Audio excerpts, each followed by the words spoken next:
Welcome back, kids. Welcome back from intermission. I found out that little cartoon intermission thing is public domain, so we might start sticking that on here. Welcome back to part 2. And tonight, part 2. So, in my first feature, you heard me, or you saw me looking upstairs to see what was going on with Pickles here. No more cone. Pickles was in my closet. She was yelping because her dumbass went in the closet and got shut in there by Charlie when he wanted to go to bed. Okay, go Pickles. Now, I swore I was going to bring Diablo on the show, and maybe I'll do that next week when I record during the day. But Diablo's sacked out up on a pillow up there, and I am not going to drag him down here. So, part 2 of tonight's double feature. It is Memorial Valley Massacre, also known as Memorial Day. I've seen. Just when you thought it was safe to go back in the tent. Memorial Valley Massacre. This had to be straight to video. I could not find a real one sheet with like any information on it. So I'm guessing straight to video.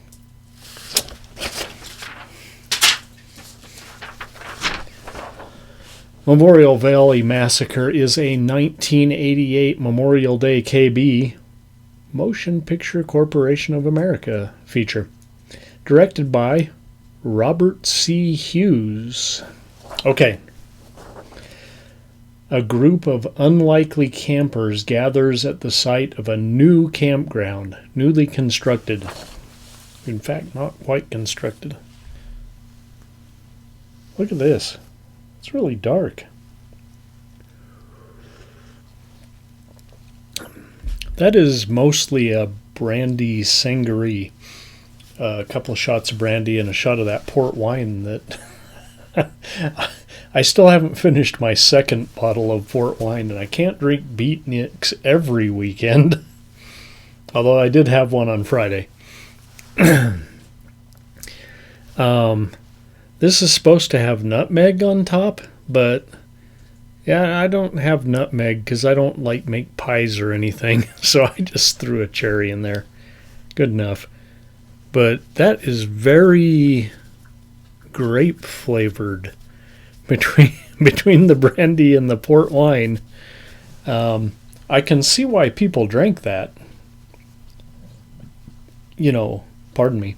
It's not bad. What is my hair doing?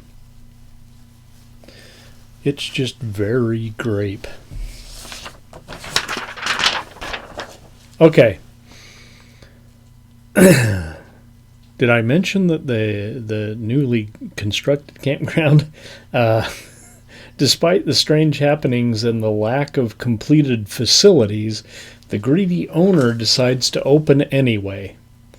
They open the gate, and the campers flood in, almost like they were a bunch of extras just waiting outside there for action.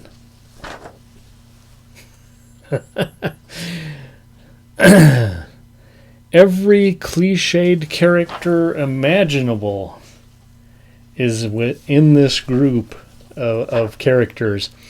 We've got the rich folks with their fat, spoiled kid. We have unruly teenagers wanting to party. We got some supposedly tough guy bikers. And a gravelly voiced retired Marine. I know you've never seen that in a movie before, right?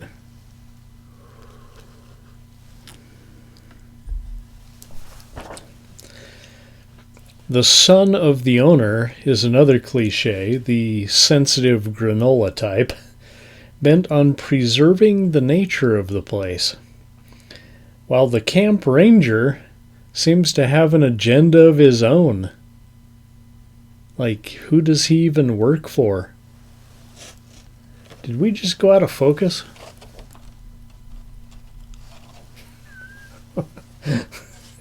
It's a freaking webcam on a laptop. By now, we also know that some wild man is running through the woods and causing strange goings-on. And by wild man, I mean wild man. Think Ega. Think like a caveman in a loincloth kind of thing. But is he a throwback? Or does the film give away the ending way too obviously?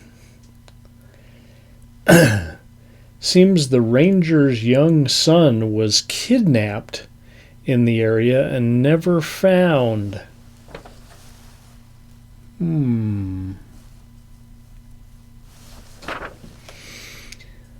Yeah, so pretty soon our fur-clad wild man is no longer content with jumping around like a monkey and spilling garbage. He starts killing the campers. Starting with that little fat fuck. But we're not sorry to see him go, little fat fucker.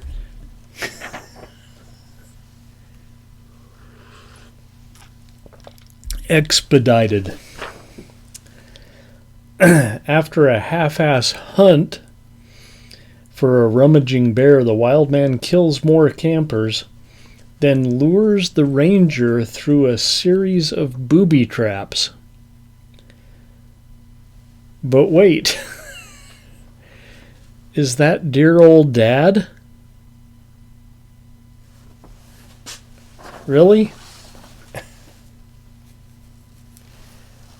Give me a fucking break. Well, we're gonna get like an R rating because I've said fuck a whole bunch tonight. Okay, that's where we're at. I saw some pretty bad movies in the 80s, and for 1988, I thought Dirty Dancing was the absolute worst.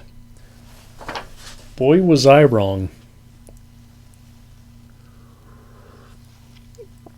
And I know you girls are going to get on me about Dirty Dancing.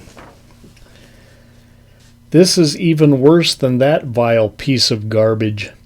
In almost every way. From the synthesizer orchestra to the misspellings in the credits. Maybe it would have been better if Patrick Swayze and Jennifer Grey showed up at this camp and taught the wild man some dance lessons. Let's teach this guy how to dance, and we'll dance the night away like it's 1963 and we have a 90s mullet. To quote a review, actually a review of an album in the movie, from a much better 80s movie, this movie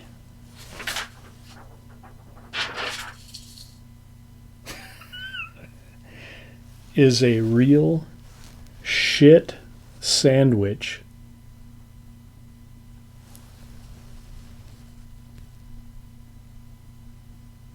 Zero. Now, I don't give out a whole lot of zeros, but this movie was a fucking zero. No redeeming qualities. I'll be interested to see what my friend Coop has to say about that, because I know that he watched this the other day. Zero. Okay. I got new movies in here. I'm going to mix this up real good. They're already not right on top. Now, I know that I went out on Twitter and I asked all of you to help me pair up movies like Eraserhead and Zardoz and Bubba Hotep. What do I pair those up with?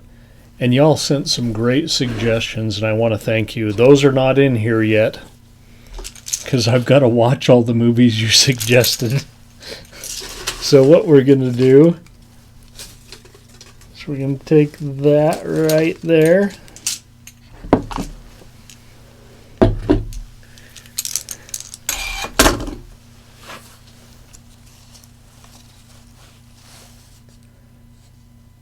Oh, Mario Bava. Now, I don't know about you guys, but I love Mario Bava.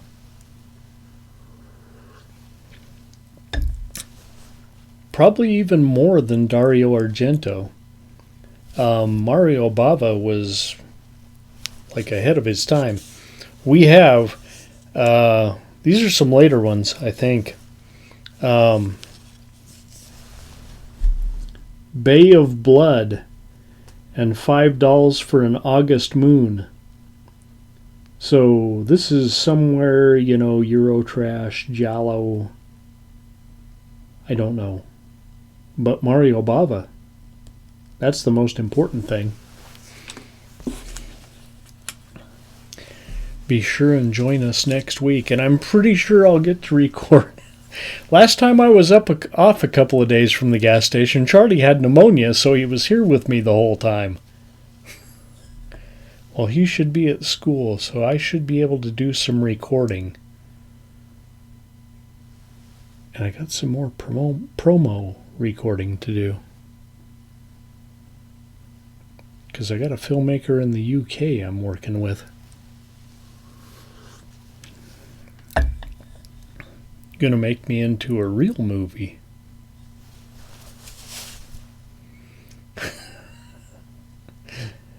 I'll see you next week. Oh yeah. Remember this deal? Yeah, whatever. Leave some comments. Tell me how bad Memorial Valley Massacre Memorial Day was. Tell me if you think it was a 0 as well. Good night, kids.